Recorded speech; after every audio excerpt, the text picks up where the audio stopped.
Assalamu alaikum dear students. I am your biology teacher Anjum Shafiq for grade 10 and today we are going to discuss the osmotic adjustments in plants.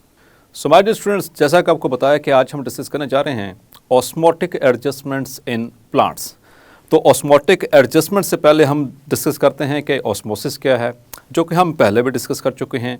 So osmosis basically it is the process of movement of water molecules from an area of lower solute concentration to an area of higher solute concentration through semi-permeable membrane. So my dear students, हम इसको इस तरह से भी define कर सकते हैं कि movement of water molecules from hypotonic environment to hypertonic environment through semi-permeable membrane. क्योंकि my dear students, हमने प्रीवियस ग्रेड्स में ये कंसेप्ट पढ़ा था ऑस्मोटिक प्रॉब्लम्स के वाले टॉपिक में कि ऑस्मोसिस के एतबार से वाटर और सॉल्यूट के एतबार से तीन तरह की टॉनिक कंडीशंस हो सकती हैं, जिसमें हमने जिक्र किया था hypotonic environment and the isotonic environment. So my dear students, ज़रा सा रिकॉल करें उसको. हाइपरटोनिक एनवायरनमेंट हम ऐसे एनवायरनमेंट को कहते हैं जिसमें सॉल्यूट्स की कंसंट्रेशन कंपैरेटिवली और रिलेटिवली ज़्यादा होती है as compare to the sales.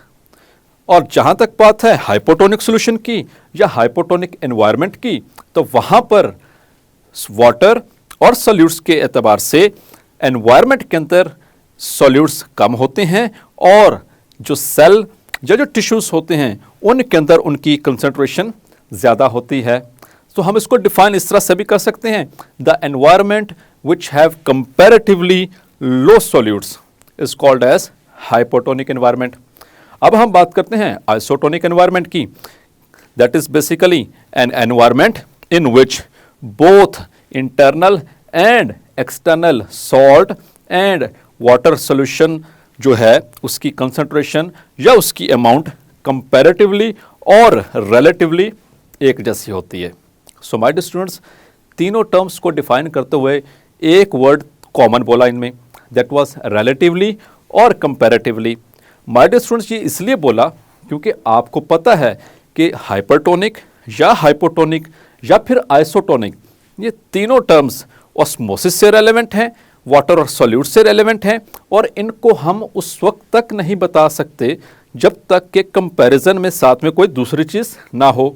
Let's suppose I have a glass of water. मेरे पास एक पानी का गिलास है, इसमें मैं डाल रहा हूँ 2 चम्मच सॉल्ट के और अब इसको मिक्स कर लेता हूँ. Now my dear students, tell me, अब ज़रा जहन पे जोर डालिएगा और बिल्कुल सही आंसर दीजिएगा कि ये कौन सा सोल्यूशन है. यस माय डियर स्टूडेंट्स, ये सिंपल सॉल्ट सोल्यूशन है.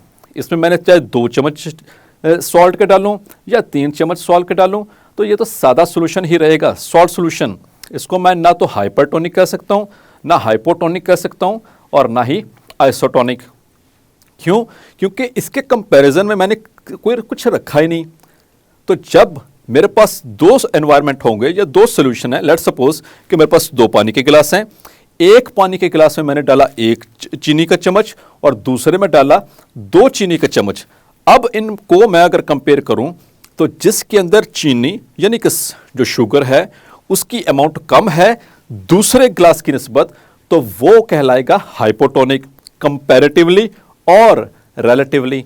इसी तरह से जो दूसरा ग्लास है उसमें 2 चम्मच डाले तो पहले वाले ग्लास की निस्बत उसके अंदर सॉल्यूट की अमाउंट या उसके अंदर कंसंट्रेशन ज़्यादा है, तो इसलिए हमने उसके लिए वर्ड इस्तेमाल किया द सॉल्यूशन और environment which have comparatively or relatively more solute is called hypertonic, and the environment or the solution which have comparatively low amount of solute is called as hypotonic. और इसी तरह से my dear students हम iso को भी define करते हैं, क्योंकि आइसो का मतलब है सेम, हाइपर का मतलब है ज़्यादा और हाइपो का मतलब है कम. तो आइसोटोनिक उस वक्त हो सकता है जब दोनों एनवायरनमेंट्स या दोनों सॉल्यूशंस चाहे वो इंटरनल है या एक्सटर्नल है, उनके अंदर सॉल्ट्स और वाटर की जो अमाउंट है या उनकी जो कंसंट्रेशन है वो एक जैसी हो कंपैरेटिवली, तो ऐसे एनवायरनमेंट या ऐसे सॉल्यूशन को हम कहते हैं isotonic solution.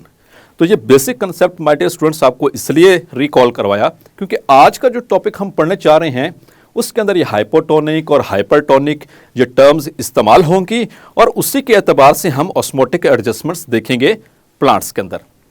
So my dear students, अब हम इसको लेकर चलते हैं आगे। तो वाटर और सॉल्यूट की एडजस्टमेंट के एतबार से हमारे सिलेबस के अंदर 3 तरह के प्लांट्स शामिल हैं। Number 1 are the hydrophytes, number 2 are the xerophytes and number 3 are the halophytes. So इनको हम 1 बाय 1 डिटेल के साथ डिस्कस करते हैं, लेकिन याद रखना है माय डियर स्टूडेंट्स, हम ऑस्मोसिस को 2 तरह से डिफाइन कर चुके हैं, एक in terms of solute concentration और दूसरा हाइपोटोनिक एंड हाइपरटोनिक एतबार से। अगर हम बात करेंगे सॉल्यूट कंसंट्रेशन के एतबार से तो वाटर मूव करता है from an area of low solute to high through semi permeable membrane, और अगर हम टोनिसिटी की बात करें एनवायरनमेंट की या सॉल्यूशन की तो वाटर मूव करता है from hypotonic environment to hypertonic environment through semi permeable membrane. तो ये चीज माय डियर स्टूडेंट्स, इसका कंसेप्ट अगर क्लियर है तो अगले तीनों टाइप्स आपको बआसानी समझ आ जाएंगी। अब माय डियर स्टूडेंट्स, अगर हम देखें हमारे इस अर्थ के ऊपर 2 तरह के मेजर एनवायरनमेंट्स हैं, एक है टेरेस्ट्रियल एनवायरनमेंट और दूसरा है एक्वेटिक एनवायरनमेंट। हमारी अर्थ का 70% जो है वो पानी है और 30% जो है वो लैंड एरिया है। तो अब पानी के अंदर भी प्लांट्स मौजूद हैं और खुश्की के ऊपर भी प्लांट्स मौजूद हैं, और इनके अंदर जो ऑस्मोटिक एडजस्टमेंट्स हैं वो अल्लाह ताला ने डिफरेंट रखी। अब हम देखते हैं कि ये किस तरह से एक्वेटिक अपने आप को मेंटेन करते हैं इन एडजस्टमेंट्स को, और फिर किस तरह से जो टेरेस्ट्रियल यानी कि खुश्की पे रहने वाले यानी कि लैंड पे रहने वाले प्लांट्स इन ऑस्मोटिक एडजस्टमेंट्स को बैलेंस करते हैं। So no my dear students, let's have a look at the first part, that is the hydrophytes. अब जरा इसके नाम पे गौर करें। हाइड्रो का मतलब है water, hydro like hydra, so it is related to water, and phyte PHYTE, जहां पे भी वर्ड आता है माय डियर स्टूडेंट्स फाइट, तो इसका मतलब होता है प्लांट। माय डियर स्टूडेंट्स, ये पानी के अंदर इनकी बॉडी मुकम्मल तौर पर भी डिप हो सकती है और या फिर ये पार्शली सबमर्ज्ड भी हो सकती है। अब इनको चूंकि पानी के अंदर रह रहे हैं इसी वजह से हम इनको हाइड्रोफाइट्स कह रहे हैं, तो इनको वाटर की डेफिशिएंसी तो नहीं है। सो माय डियर स्टूडेंट्स, अब हम याद रखिएगा, अब पानी भी 2 तरह का है, जो 70% लैंड का वाटर है, जो एक्वेटिक एनवायरनमेंट है वो आगे अल्लाह ताला ने 2 तरह का डिवाइड किया हुआ है। एक वो है जिसके अंदर सॉल्ट्स ज़्यादा हैं, उसको हम कहते हैं सी और ओशंस, या ऐसे एनवायरनमेंट को हम नाम देते हैं मैरीन एनवायरनमेंट का। और एक वो पानी है जिसमें सॉल्ट्स की जो अमाउंट है वो कम है और वाटर की अमाउंट जो है वो ज़्यादा है, तो ऐसे हम पानी को कहते हैं fresh water. So my dear students, इन दोनों एनवायरनमेंट्स में हम देखेंगे कि फ्रेश वाटर में किस तरह से ऑस्मोटिक एडजस्टमेंट्स हो रही हैं और मैरीन के अंदर किस तरह से एडजस्टमेंट्स हो रही हैं, और फिर इसके बाद हम आएंगे टेरेस्ट्रियल के ऊपर यानी कि खुश्की पर रहने वाले प्लांट्स के ऊपर, उनमें भी देखते हैं कि ऑस्मोटिक एडजस्टमेंट्स किस तरह से करते हैं। So first of all hydrophytes जिसको हम डिस्कस कर रहे थे, तो याद रखिएगा माय डियर स्टूडेंट्स, जो हाइड्रोफाइट्स हैं ये आम तौर पर फ्रेश वाटर प्लांट्स हैं, यानी कि फ्रेश वाटर किसे कहा हमने, जिसमें सॉल्ट कम वाटर ज्यादा। तो जिसमें सॉल्ट कम और वाटर ज्यादा हो ऐसे एनवायरनमेंट को माय डियर स्टूडेंट्स क्या कहते हैं? यस, यू आर राइट, हम उनको हाइपोटोनिक एनवायरनमेंट कहते हैं। तो जब भी हाइपोटोनिक एनवायरनमेंट होता है तो आप रिकॉल करें अपने प्रीवियस लेक्चर्स को, तो हाइपोटोनिक एनवायरनमेंट में क्या होगा, water will try to get inside the cells और the body of the organism. तो यहां पे हम प्लांट की बात कर रहे हैं, तो ये या तो मुकम्मल तौर पर पानी के अंदर मौजूद हैं या फिर पार्शली सबमर्ज्ड हैं इनटू द फ्रेश वाटर। तो ऐसी कंडीशन में पानी इनकी बॉडी के अंदर मुसलसल एंटर होने की कोशिश कर रहा है। अब मुसलसल एंटर होता रहा तो फिर इनके लिए प्रॉब्लम क्रिएट हो सकती है।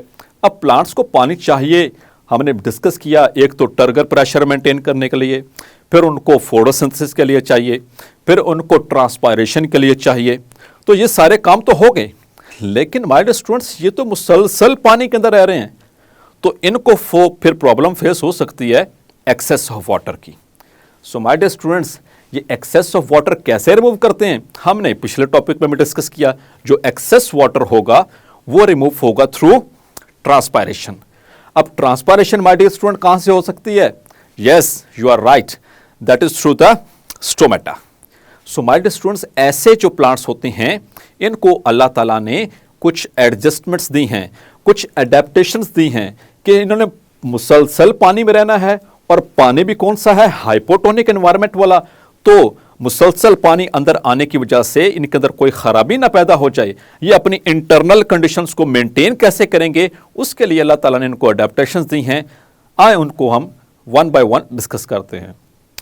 सो माय डियर स्टूडेंट्स, पहली अडेप्टेशन ये है कि हाइड्रोफाइट्स के अंदर अल्लाह ताला ने इनको बड़े बड़े लीव्स दिए, large leaves. So they possess large leaves. So आपके माइंड में क्वेश्चन आ रहा है कि इस लार्ज लीव से क्या होगा? So dear students, large leave का मतलब है लार्ज सरफेस एरिया। जितना ज्यादा सरफेस एरिया होगा उतना ही ज्यादा रेट ऑफ ट्रांसपायरेशन इंक्रीज होगा, और ये मुसलसल फिर वहां से वाटर को ट्रांसपायर कर सकेंगे। और आपको याद हो, मैंने आपको एक इंफॉर्मेशन बताई थी कि प्लांट्स के जो लीव्स होते हैं आमतौर पर उनका 1 स्क्वायर सेंटीमीटर के अंदर देयर आर अप्रोक्सीमेटली 12,000 स्टोमेटा। तो जो हाइड्रोफाइट्स हैं उनके पास तो बड़े बड़े पत्ते। अब बड़े बड़े पत्ते तो बड़ा सरफेस एरिया, बड़ा सरफेस एरिया तो मतलब कि नंबर ऑफ स्टोमेटा भी बहुत ज्यादा। जब बहुत ज्यादा नंबर ऑफ स्टोमेटा होगा तो रेट ऑफ ट्रांसपायरेशन इनका डेफिनेटली इंक्रीज होगा। तो इस तरह से अल्लाह ताला ने इनको ये एडजस्टमेंट दी। अच्छा माय डियर स्टूडेंट्स, अब देखें जो इसमें पार्शली सबमर्ज्ड हैं या मुकम्मल तौर पर सबमर्ज्ड हैं, उनके तो पत्ते ऐसे हैं। जो पार्शली सबमर्ज्ड हैं माय डियर स्टूडेंट्स, इस तरह से पत्ते जिनके ऊपर पड़े हुए हैं, आप देख सकते हैं वो उनकी नीचे वाले सरफेस जो है लीफ की, वो पानी को टच कर रही है। इस वजह से अल्लाह ताला ने इनकी जो अपर सरफेस है, वो चौड़े पत्तों की, ब्रॉड लीव्स की अपर सरफेस जो है उसके ऊपर स्टोमेटा ज्यादा रखे हैं, नीचे वाले सरफेस पे स्टोमेटा कम है। So that is another adaptation for them. So my dear students, ये आपको बात क्लियर हुई कि ये किस तरह से अपने आप वो वाटर को ट्रांसपायर करेंगे, एक्सेस ऑफ वाटर को कैसे रिमूव करेंगे। और याद रखिएगा माय डियर स्टूडेंट्स, इनके जो लीव्स होते हैं उनके ऊपर जो क्यूटिकल होती है, हमने पढ़ा था ट्रांसफर सेक्शन, याद होगा, आप देख भी सकते हैं कि लीव्स की ऊपर वाली सरफेस के ऊपर एक वैक्स की लेयर होती है जिसको हम बोलते हैं क्यूटिकल। तो इनके ऊपर जो क्यूटिकल होगी वो बहुत थिन होती है, बहुत कम वैक्स होती है। क्यों? क्योंकि वैक्स इज अ लिपिड, और जो लिपिड्स होते हैं वो वाटर को अवॉइड करते हैं।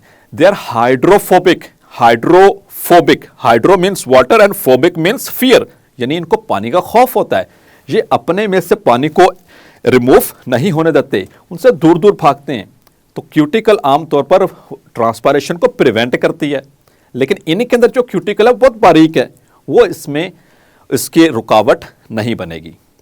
इसकी एग्जांपल्स में जैसे कि वाटर लिलीज हैं, आप देख सकते हैं बड़े बड़े पत्ते। So my dear students, hopefully आपको हाइड्रोफाइट्स के अंदर जो ऑस्मोटिक एडजस्टमेंट है वो समझ आ गई होगी। अब हम बात करते हैं दूसरी तरफ। The next are the xerophytes, land के ऊपर आते हैं। So my dear students, zero, XERO, ZERO वाला जीरो नहीं, वो सिफर वाला जीरो नहीं है, ये XER वाला है, ठीक है, जीरो। तो zero means dry, zero means dry, and phyte, PHYTE, fight means plant. मतलब कि ये वो प्लांट्स हैं जो कि खुश्की पे रहते हैं। लेकिन खुश्की का मतलब अर्थ का 30% तो खुश्क है, लेकिन ये कौन सी खुश्की पे रहते हैं? खुश्की तो हमारे इर्द गिर्द भी है, हम भी लैंड पे रह रहे हैं। माय डियर स्टूडेंट्स, ये ज़ीरिक कंडीशंस का मतलब है सहरा, जो एक्सट्रीम खुश्क कंडीशंस हैं, ये उनकी बात हो रही है। तो आप समझ गए होंगे हम डेजर्ट्स की बात कर रहे हैं, जैसे कि हमारे मुल्क के अंदर भी बहुत सारे डेजर्ट्स हैं, लाइक थर, थल एंड चोलिस्तान। तो माय डियर स्टूडेंट्स, यहाँ पर रेत ही रेत, दूर दूर तक आप नजरें दौड़ाएंगे तो आपको सिर्फ रेत नजर आएगी। यहाँ पर लाइफ बहुत कम है, वो लाइफ क्यों कम है? क्योंकि वहां पर पानी की डेफिशिएंसी है माय डियर स्टूडेंट्स। तो जब पानी की डेफिशिएंसी है तो इस वजह से वहां पर जो प्लांट्स हैं वो बड़े कॉन्शियस होते हैं, वहाँ के एनिमल्स वो बहुत कॉन्शियस होते हैं, because they consistently have to face the shortage of water. और शॉर्टेज ऑफ वाटर ऐसी वैसी नहीं है कि थोड़ी देर के लिए, they face acute shortage of water. यहाँ के जो प्लांट्स हैं, यहाँ के जो एनिमल्स हैं, वो टोटली डिपेंडेंट होते हैं रेन वाटर पे, कि कब बारिश हो और पानी आए और ये अपनी प्यास बुझा सकें। सो माय डियर स्टूडेंट्स, जो ज़ीरोफाइट्स हैं ये एक्सट्रीम ड्राई कंडीशंस में रहते हैं। नॉर्मल ड्राई कंडीशन ऐसी नहीं जो कि हमारे आसपास हैं, वो प्लांट्स कुछ और होते हैं। जो ज़ीरोफाइट्स हैं ये एक्सट्रीम ड्राई कंडीशंस में रहने वाले हैं, जहाँ पर पानी की शिद्दत के साथ कमी का सामना करना पड़ता है। तो आप जानते हैं जहाँ के वाटर की इंपॉर्टेंस क्या है प्लांट्स के लिए। उनको टर्गर प्रेशर मेंटेन करना है, उनको फोटोसिंथेसिस करनी है, और इसके अलावा उनको ट्रांसपायरेशन भी करनी है। सो माय डियर स्टूडेंट्स, तो फिर ये कैसे सरवाइव कर जाते हैं वहाँ पर? आइए देखते हैं कि अल्लाह ताला ने इनको कौन कौन सी अडेप्टेशंस दे रखी हैं। सो नंबर 1 दैट कि इनके अंदर जो लीव्स हैं वो छोटे छोटे साइज के हैं। या तो कुछ के अंदर पत्ते होते ही नहीं है, पत्तों की जगह होंगे कांटे, स्मॉल नीडल्स, जैसा कि आप देख सकते हैं। और इन नीडल्स के ऊपर थिक वैक्स है। जो क्यूटिकल की बात हो रही थी ना, वो इनके ऊपर थिक होती है। और थिक इसलिए, मोटी तय इसलिए कि इनको पानी की कमी है, कहीं पानी इनमें से इवेपोरेट ही ना हो जाए, यानी कि ट्रांसपायर ही ना हो जाए। अब हम बात करते हैं इनकी लीव्स की। तो हाइड्रोफाइट्स में लीव्स बड़े बड़े, सरफेस एरिया बड़ा बड़ा, और नंबर ऑफ स्टोमेटा भी ज्यादा। तो माय डियर स्टूडेंट्स, यहां पर ऐसा नहीं है। इन्होंने तो पानी बचाना है, उन्होंने तो पानी रिमूव करना होता था, एक्सेस वाटर को जान छुड़ानी थी। यहां पर तो इनको एक कतरे कतरे के लिए तरस जाते हैं ये। तो फिर क्या होगा, इनके पत्ते छोटे छोटे, छोटे पत्ते का मतलब है कि इनका सरफेस एरिया भी स्मॉल। सरफेस एरिया स्मॉल है तो मतलब कि नंबर ऑफ स्टोमेटा भी स्मॉल, कम number of stomata. Number of stomata कम है तो मतलब रेट ऑफ ट्रांसपायरेशन भी कम होगा। तो अल्लाह ताला ने इनको इस तरह से रेट ऑफ ट्रांसपायरेशन को रिड्यूस करने का तरीका बताया। दूसरे नंबर पर आपने देखा था कि जो हाइड्रोफाइट्स हैं उनके स्टोमेटा ऊपर वाले सरफेस पे ज्यादा होते हैं, लेकिन ज़ीरोफाइट्स के अंदर पत्ते भी छोटे हैं और स्टोमेटा ऊपर वाले सरफेस की बजाय नीचे वाले सरफेस पे। अच्छा, और मजे की बात देखें, ऐसा नहीं है कि नीचे वाले सरफेस में ऐसे ही खुलेआम पड़े हुए हैं, उनके अंदर डिप्रेशंस हैं, जैसा कि आप देख सकते हैं। ये डिप्रेशंस के अंदर छुपे हुए हैं इन ऑर्डर टू मैक्सिमाइज, और उसको रिड्यूस किया जा सके, मैक्सिमम जितना भी रिड्यूस कर सकते हैं ट्रांसपायरेशन को, यानी कि वाटर लॉस को। इसी तरह से माय डियर स्टूडेंट्स, ऐसे प्लांट्स, इनकी रूट्स बहुत डीप होती हैं, जैसा कि आप देख सकते हैं, क्योंकि रूट्स के जरिए क्या है, इन्होंने ऊपर लेके आना है पानी। तो जितनी गहरी रूट्स होंगी वो नीचे मट्टी के अंदर पानी को सर्च करते रहते हैं। तो इनकी रूट्स आमतौर पर बाकी प्लांट्स की निस्बत बहुत गहरी होती हैं पानी ढूंढने के लिए। और इनके अंदर एक और खासियत, एक और अडेप्टेशन, जिसको आप सुन के हैरान होंगे कि इनकी जो स्टेम होती है उनके अंदर, और इनकी जो रूट्स होती हैं उनके अंदर खास किस्म के अल्लाह ताला ने पैरेन्काइमा सेल्स रखे हैं। और आपको याद होगा ग्रेड 9 में आपने जब प्लांट टिश्यूज पढ़े थे उसमें आपने पढ़ा था पैरेन्काइमा टिश्यू। और पैरेन्काइमा टिश्यू की खासियत ये होती है कि उसके अंदर बड़े बड़े वैक्यूल्स होते हैं। और वैक्यूल आपको याद होगा my dear student, storage organelle. तो इनके अंदर खास किस्म के पैरेन्काइमा सेल्स मौजूद हैं ज़ीरोफाइट्स के अंदर, स्टेम के अंदर और इनकी रूट्स के अंदर। तो इससे क्या होगा, ये पानी को स्टोर कर लेंगे। अब ये जब भी बारिश हुई ये पानी को स्टोर कर लिया। इस वजह से इनकी जो रूट्स होती हैं उनको कहा जाता है, यानी कि जो स्टेम्स होती हैं इनको सक्कुलेंट ऑर्गन्स कहा जाता है। इनके अंदर पानी जमा हो जाता है, ये पानी को सक करते हैं, जज़ब कर लेते हैं, चूस लेते हैं उसको, ताकि उसको स्टोर कर सकें खुश्की में निमटने के लिए जब बारिश नहीं होगी। और यही क्वालिटी माय डियर स्टूडेंट्स ये जानवरों की भी है, जो सहराओं में होते हैं, जो ज़ीरिक कंडीशंस में होते हैं, वो भी अपने अंदर पानी स्टोर कर। जैसे कि आपने सुना होगा कि ऊंट भी अपने अंदर पानी को स्टोर कर सकता है। वही खासियत इन प्लांट्स के अंदर भी अल्लाह ताला ने रखी। और इनमें जो सबसे फेमस एग्जांपल है ज़ीरोफाइट्स की, दैट इज़ कैक्टस, जिसको हम प्लूरली कैक्टाई भी कहते हैं। बहुत ही खूबसूरत एग्जाम्पल है हमारे उस ड्राई रीजन्स की।